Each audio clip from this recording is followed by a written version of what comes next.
Assalamualaikum warahmatullahi wabarakatuh. Perkenalkan, nama saya Raihan Rifki, peserta Latsar CPNS tahun 2021 angkatan ke-13. Izinkan saya untuk membawakan materi aneka. Apa itu aneka? Aneka adalah akuntabilitas, nasionalisme, etika publik, komitmen mutu, serta anti korupsi. Mari kita menuju slide pertama tentang akuntabilitas. Apa itu akuntabilitas? Akuntabilitas sendiri memiliki pengertian, yaitu suatu pertanggungjawaban atau kewajiban yang dilakukan oleh suatu individu maupun sebuah organisasi. Dalam hal ini adalah kelompok dalam sebuah institusi. Akuntabilitas sendiri juga memiliki prinsip, yaitu adanya komitmen dari seluruh komponen, baik staf maupun pimpinan, dalam penyelesaian suatu pekerjaan agar tercipta yang namanya akuntabel. Itulah deskripsi pengertian akuntabilitas serta prinsip. Di sini saya akan berusaha menjelaskan beberapa aspek atau komponen akuntabilitas, mulai dari hubungan, konsekuensi, pelaporan, berorientasi hasil, serta peningkatan kinerja. Apa itu hubungan dalam aspek akuntabilitas? Merupakan komunikasi dua arah antara personal ke personal maupun personal ke kelompok. Lanjut ke konsekuensi. Konsekuensi adalah tindakan yang menyebabkan terjadinya sebab akibat. Yang ketiga, pelaporan. Apa itu pelaporan? Pelaporan merupakan tulang punggung akuntabilitas dan menjadi ujung tombak suatu aktivitas, termasuk dalam akuntabilitas. Lalu, berorientasi hasil. Berorientasi hasil adalah di mana kita berorientasi untuk mendapatkan hasil semaksimal mungkin, untuk mendapatkan hasil sebaik mungkin, agar kita menjadi pegawai yang akuntabel. Dan yang terakhir adalah peningkatan kinerja. Untuk mencapai orientasi hasil yang baik, orientasi hasil yang maksimal, maka diperlukan peningkatan kinerja. Peningkatan kinerja sendiri memiliki arti dalam aspek akuntabilitas harus selalu memperbaiki kinerja agar tercapai organisasi maupun individu yang akuntabel. Itulah beberapa pengertian dari aspek serta komponen akuntabilitas. Menciptakan akuntabilitas dalam lingkungan kerja. Untuk menciptakan lingkungan kerja yang akuntabel, maka diperlukan beberapa komponen yang menjadi nilai dasar dari akuntabilitas itu sendiri. Mulai dari kepemimpinan, integritas, tanggung jawab, keadilan, kepercayaan, keseimbangan, kejelasan, hingga konsistensi. Bagaimana sih cara menjadi pegawai negeri sipil yang akuntabel?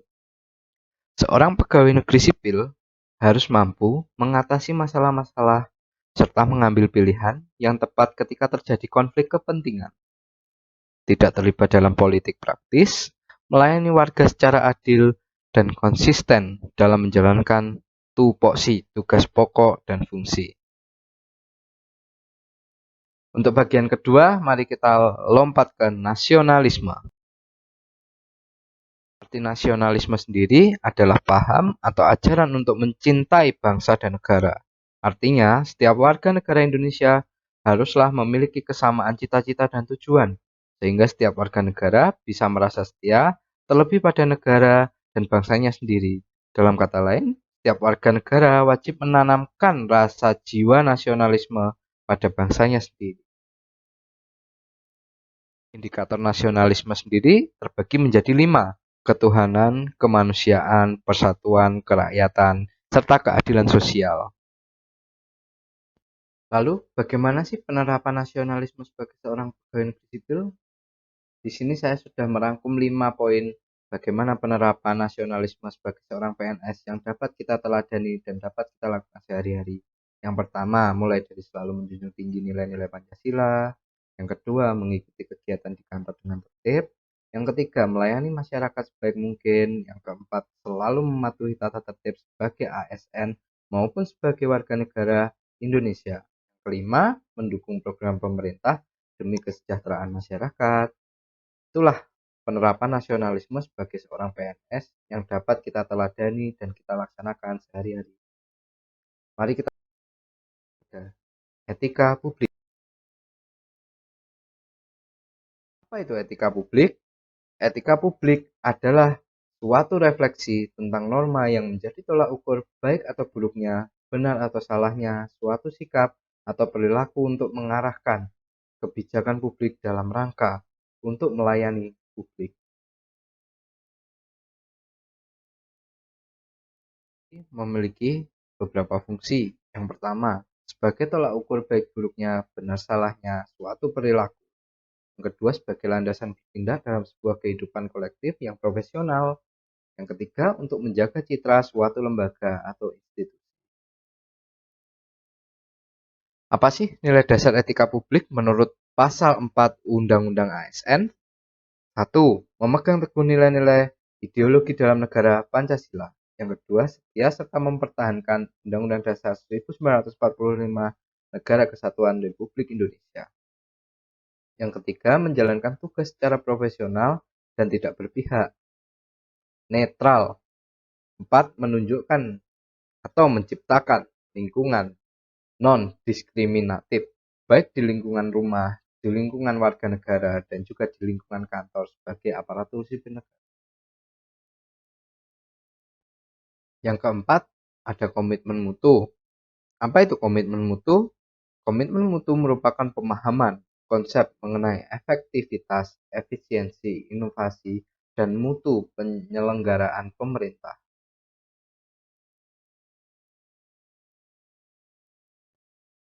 Komitmen mutu sendiri terbagi menjadi 4 aspek atau 4 komponen.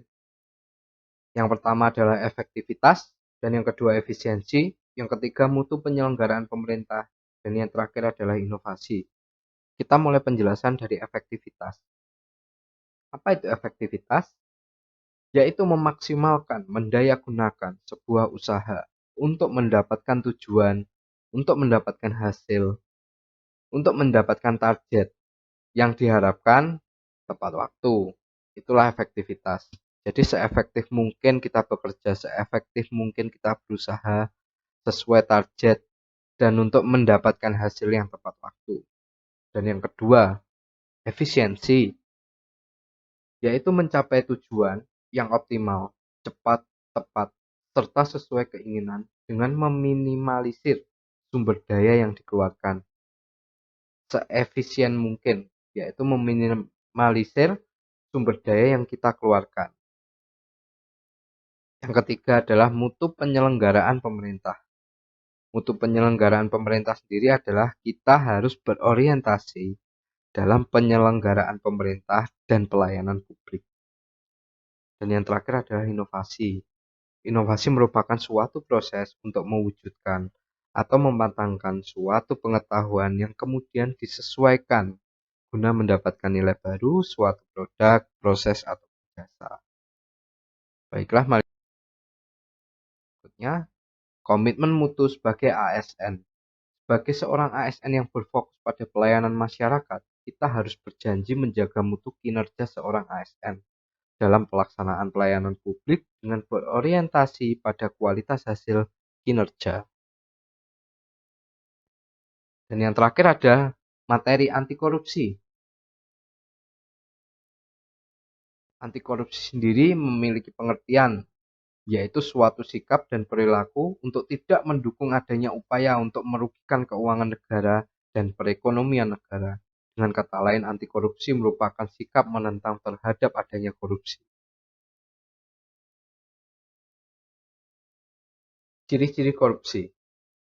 Ciri-ciri korupsi ada banyak, namun saya berhasil merangkum 4 ciri-ciri utama korupsi, yaitu yang pertama melanggar kaidah norma hukum, yang kedua dilakukan secara sembunyi-sembunyi, yang ketiga ada keterkaitan dengan wewenang atau kekuasaan tertentu, dan yang keempat bertujuan mendapatkan keuntungan untuk pribadi maupun kelompok, yang jelas hal tersebut akan merugikan keuangan negara, yang jelas hal tersebut akan merugikan diri sendiri maupun orang lain, serta masyarakat Indonesia. Dampak korupsi. Dampak korupsi pun Sebenarnya ada banyak, namun saya berhasil merangkum 4 dampak korupsi yang paling berdampak untuk negara kita. Yang pertama adalah merusak mental berbangsa dan bernegara. Yang kedua, memperlambat tercapainya tujuan nasional. Yang ketiga, merusak sendi-sendi kebersamaan. Dan yang keempat, merugikan negara maupun masyarakat Indonesia sendiri. Nah, di slide terakhir kali ini, kita akan membahas nilai dasar anti korupsi. Nilai dasar anti korupsi adalah terbagi menjadi beberapa aspek, yaitu jujur, adil, bekerja keras, disiplin, berani katakan tidak pada korupsi, terbuka, serta sederhana. Nilai-nilai dasar itulah yang dapat kita terapkan sebagai warga negara Indonesia yang baik, sebagai aparatur sipil negara yang baik, sebagai pegawai negeri sipil yang baik, untuk menghindari sikap yang korup, untuk menghindari korupsi. Dengan jujur, adil, bekerja keras, disiplin, berani katakan tidak pada korupsi maupun gratifikasi, serta terbuka dan sederhana, maka kita akan terhindar dari yang namanya korupsi. Dan kita akan menyelamatkan negara serta rakyat Indonesia dari keterpurukan karena sikap korup ataupun perilaku korupsi.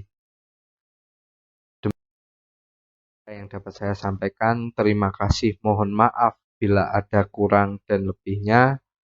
Mohon maaf bila ada salah kata. Saya peserta Latsar CPNS 2021 angkatan ke-13. Mohon undur diri. Terima kasih.